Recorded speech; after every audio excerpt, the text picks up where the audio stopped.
Hello everyone, good morning. আশা করি তোমরা সবাই অনেক ভালো আছো, সুস্থ আছো। আমরাও কিন্তু অনেক ভালো আছি। আর আমার আরেকটা নতুন ব্লগে তোমাদের সবাইকে ওয়েলকাম জানাই। আই হোপ আজকের ভিডিওটা তোমাদের সবার ভালো লাগবে, তাই সবাইকে অনুরোধ করছি আমার পুরো ভিডিওটা দেখার। আর এখন বাজে সকাল 6টা। তো সকাল 6টা থেকে আমি আমার ব্লগটা শুরু করলাম। প্রত্যেক দিনের মতো ঘুম থেকে উঠেই কিন্তু আমি আগে নিজে ফ্রেশ হতে চলে এলাম। আগে নিজে ফ্রেশ হয়ে তারপরে কিন্তু আমি সংসারের অন্যান্য কাজকর্মে হাত দেব। আর নিজে যতক্ষণ ফ্রেশ না হব ততক্ষণ দেখবে কোনো কাজকর্মেও কিন্তু মন বসে না। তাই আমি সব সময় চেষ্টা করি ঘুম থেকে উঠে আগে নিজে ফ্রেশ হয়ে, মানে আগে ঠাকুর নমস্কারটা করে গেটটা খুলে তারপর নিজে একটু ফ্রেশ হয়ে নিয়ে তারপরে আমি কাজকর্মে হাত দিই। তাহলে দেখবে কাজকর্মে একটু মনও বসে আর ভালোও লাগে বেশ, নিজে যদি একটু ফ্রেশ হয়ে কাজকর্ম শুরু করা যায়। তো যাই হোক, এদিকে আমি এই ঘরে চলে এলাম।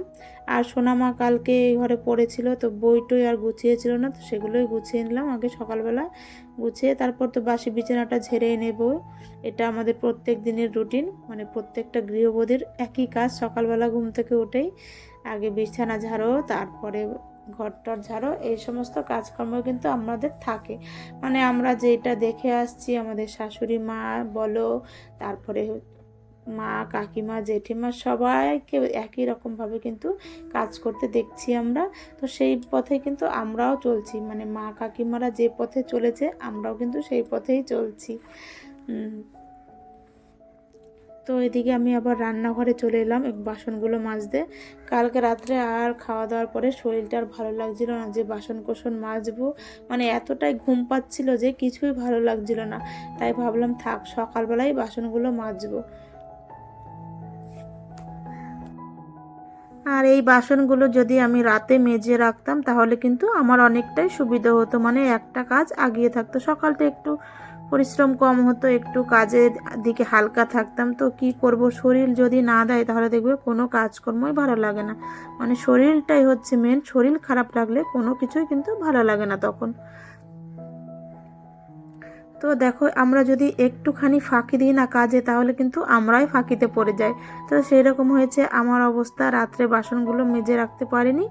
আর তো ফাঁকিতে পড়ে গেলাম, মানে অনেকটা সময় আমি কাজে লেট হয়ে গেলাম। এতক্ষণে হয়তো আমার বাসি ঘরটা ঝাড় দেওয়া হয়ে যেত যদি বাসনটা মাজা থাকতো। তো তাই সব সময় কিন্তু আমাদের যখনকার কাজ তখন করে রাখাই ভালো। তো কি করব, আমার শরীরটা খারাপ ছিল তাই পারলাম না, তাই সকালবেলায় বাসনটা মেজে নিলাম। আর যেই দিন শরীর ভালো থাকে সেদিন তো আমি রাতেই বাসন মেজে রাখি। তো দেখো, বাসন কোসন মাজার পরে তারপরে কিন্তু আমি সিঙ্কটা ভালো করে একটু ধুয়ে নিচ্ছি সার্ফ দিয়ে। তারপর গ্যাসের স্ল্যাবটা সমস্ত কিছুই ভালো করে মুছে নেব, কারণ এইগুলো আমি প্রত্যেক দিন সকালবেলা আগে করি। বাসন যতই মাজা থাক আমি কিন্তু রান্নাঘরে প্রথমে এসেই সকালবেলা আগে গ্যাসের স্ল্যাব, তারপরে গ্যাস, এগুলো কিন্তু মুছে পরিষ্কার করে নিই। প্রত্যেক দিনই করি আমি এই কাজগুলো। রাতে বাসন মাজা থাকলেও রাতে কিন্তু এগুলো মুছে রাখি, তবুও কিন্তু সকালবেলা আমাদের আরেকবার মোছা উচিত এগুলো।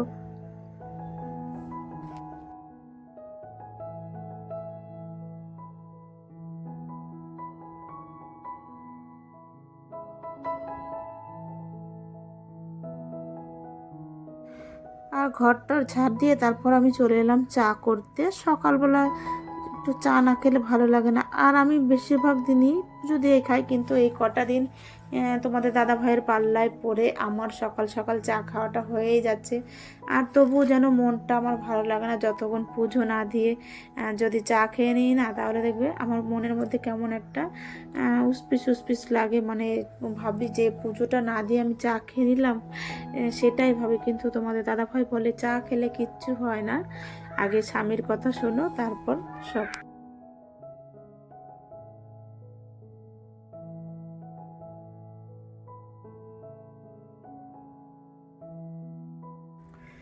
আর সকালবেলা চাটা খাওয়ার পরে তারপর কিছু জামা কাপড় ছিল সেগুলোকেও ভাঁজ করে নিচ্ছি আমি।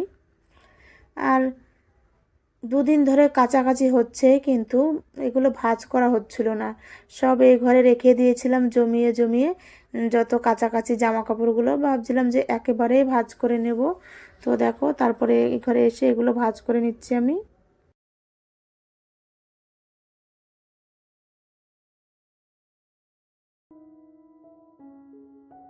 আর ঘরে যদি এইভাবে জামা কাপড় এক জায়গায় ভাঁজ না করে রাখা হয় না, দেখতে কিন্তু খুবই বাজে লাগে। তো কি করব, দুদিন ধরে আর সময় পাচ্ছিলাম না কাজ করে, তাই আর ভাঁজ করা হয়েছিল না। তো আজকে ভাঁজ করে নিয়েছিলাম, আর ঘরটা একদমই বাজে লাগছিল দেখতে। তো আজকে ভেবেছি যে সকালবেলা আজকে আমি এই কাজটা করব, তারপরে সব কাজ করব। না হলে এই যদি জামা কাপড়গুলো ভাঁজ না করি, তাহলে আর সারাদিনে আর আমি সময় পাবো না। তাই ভাবলাম আজকে সকাল সকাল এই কাজটা সেরে ফেলি, নাহলে ঘরটার কিন্তু একদমই বাজে লাগছে দেখতে।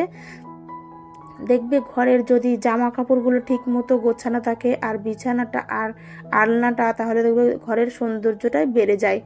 ঘর যতই গুছাও না, যদি জামা কাপড়গুলো ঠিক মতো ভাঁজ না করা থাকে, বিছানাটা যদি সুন্দর মতো গুছানো না থাকে আর আলনাটা, তাহলে দেখবে ঘরটা যতই গুছাও তুমি, দেখতে কিন্তু একদমই ভালো লাগে না।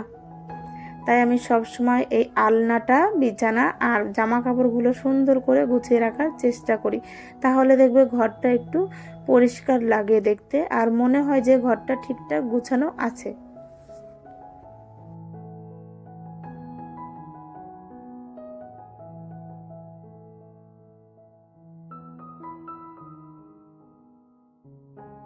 তো ঘরের কাজকর্ম সেরে তারপর আমি বাইরে চলে এলাম। কিছু জামা কাপড় ভিজিয়েছিলাম, তো সেগুলোই কেচে দিচ্ছি।